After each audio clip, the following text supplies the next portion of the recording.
Hi everyone, I'm Tom, this is Dan, and we're Team Revolt. Tonight I'd like to walk you through the problems with the current electric vehicle market in Australia and demonstrate our solution to that problem. I'll then hand over to Dan, who will provide details on our team and our venture. Current market research shows that 50% of Australians would consider buying an electric vehicle if they're in the market for a new car. But there are two major problems with the market at the moment. The first is cost. There are only 2 electric vehicles in the market at the moment that you can buy for under $60,000, and over half of the models will cost you more than 100 grand. The other problem is options. If you're in the market for an electric vehicle that is, say, a ute, a van, a 4-wheel drive, a motorbike, something like that, you have very limited options. Our solution is to convert existing vehicles into electric vehicles. This will provide flexibility in the electric vehicle market and will help to resolve those problems. By offering bespoke solutions, we can cater to individual customer needs. So the first step in our process is to remove all the combustion drivetrain from a vehicle. We can then sell or recycle those components to help reduce the cost of the conversion. We'll then tailor design an electric drivetrain to insert into the vehicle to specifically meet the customer's range, performance and budget requirements. After the conversion process is complete, we will then perform in-house testing to ensure that the build meets the requirements of our brief. We will then utilise existing networks we have to have the vehicle signed off to be legally and safely permitted on the road. This will be carried out by a local Canberra engineering signatory who is experienced in electric vehicle conversion sign-offs and who is nationally recognised.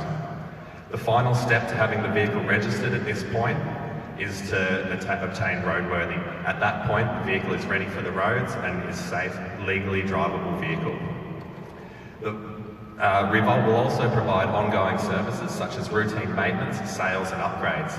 This will provide us with customer retention and further ensure the quality of our product.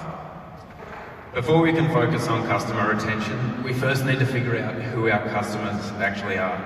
So we spoke to over 50 individuals and organisations, and at least 90% of these identified with at least one of our primary customer segments, being the environmentally conscious, the cost-conscious vehicle owner, and the people requiring a vehicle for a specific need or function, such as a ute, a van, or an SUV. Taking a conservative approach, we can assume that 5% of ACT vehicle owners will identify with at least one of these segments.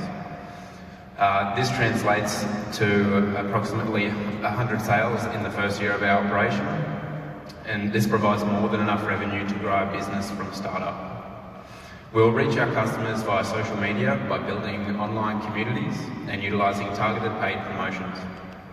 We will predominantly leverage off of our existing networks in the Canberra region to deliver educational workshops and to promote our venture. Our team is confident and capable of delivering this venture.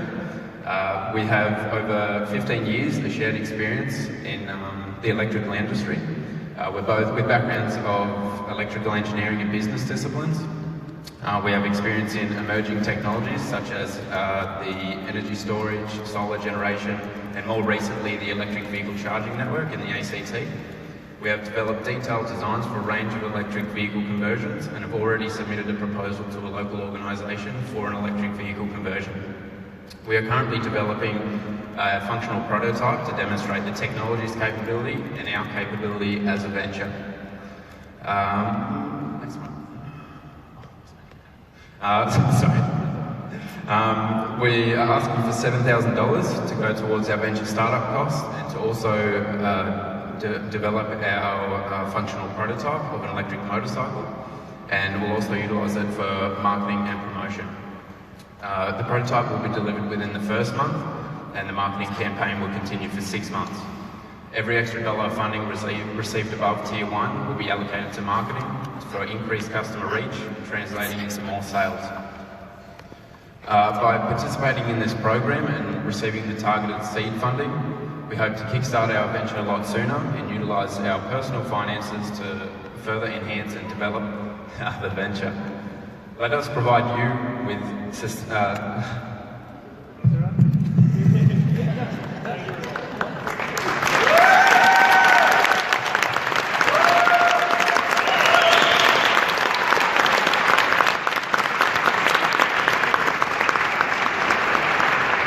you finished? Do you want to finish it or?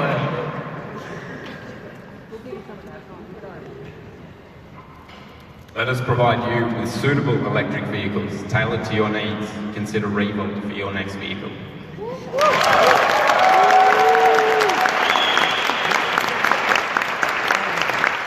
Excellent.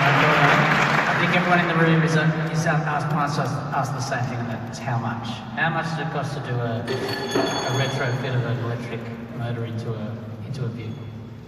So the second tier of our ask for $18,500 will enable us to do a prototype of an electric car with a range, I'd say probably around 40 to 50 Ks.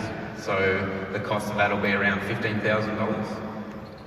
And that'll just be to demonstrate the sort of technology and what you can get out of it. So it's really up to the customer to how much they want to spend, what their requirements are, as well as performance range, and we'll tailor it to the budget of the customer to deliver that solution.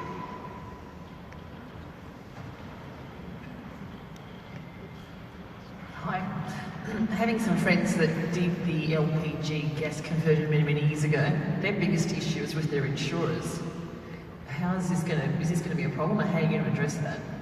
So, I guess that, as you know, there's a lot of insurance companies out there that specialise in custom cars and classic cars like that. So I think everyone remembers the Go-Go Mobile ad and the guy with Shannon's Insurance. So there's a lot of insurance companies that are specifically set up for people with customised cars. So I think that's where our main focus will be to start with to help address those issues. I will keep drilling on Glenn's question, which is the $15,000 rebuild cost. Does that include labor cost? How long will it take to rebuild a vehicle? So we estimate it'll take us to do 3 months to do the prototype. We've already done all the designs. We're taking the opportunity to develop the prototype as a bit of a learning opportunity for us. So we're not factoring in the labour cost of that, but given it's the first, it'll obviously take a little bit longer. Factoring in labour for a sellable version of the same car, we could look at something around, let's say, 19,000. So tell me a little bit about the marketing. You said clickbait, so how does it work? How will I learn about your service? How will I order it? And 3 months later I get my car back, or how does it work? Yep, so initially in the startup phase, we'll focus on social media marketing, obviously build the community, do the targeted paid promotions. But as well as that, we'll utilise our existing contacts in the Canberra region to develop deliver the educational workshops. So just to communicate a bit more about the technology, because that's a major barrier that we found throughout the customer engagement, is there's often a perceived barrier where the person thinks that they need a lot more range than they actually do.